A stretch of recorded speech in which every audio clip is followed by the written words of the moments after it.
President Rodrigo Duterte on Sunday says the Communist New People's Army rebels were considered terrorists, but stopped short of declaring an all-out war.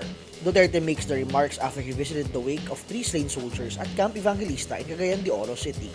The soldiers were killed by the NPA in Bukidnon. Duterte says he won't declare an all-out war against the NPA, but he will make sure to enforce the law if the rebel group violates it. Duterte on Saturday said he's scrapping peace talks with the communists, blaming the collapse of the talks on the rebels and criticizing their demand for the release of hundreds of political prisoners. He lifted the government ceasefire on Friday to match the declaration of the NPA, but the communist rebels wanted the talks to continue.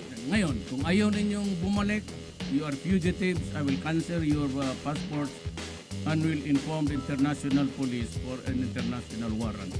The NPA has been in the United States list of foreign terrorist organizations since 2002. The Duterte administration recently asked that the NPA be delisted, but the US said it was keeping the communist rebels on the list.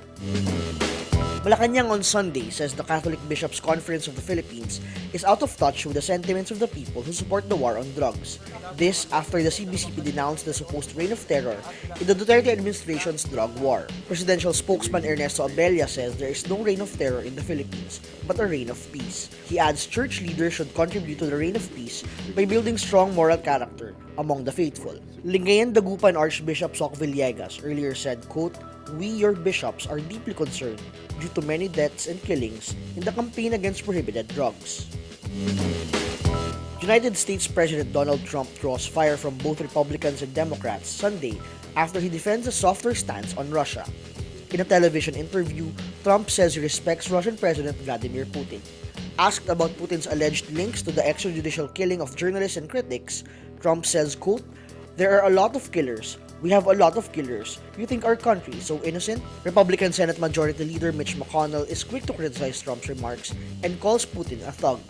McConnell says, quote, "I don't think there is any equivalency with the way the Russians conduct themselves and the way the United States does."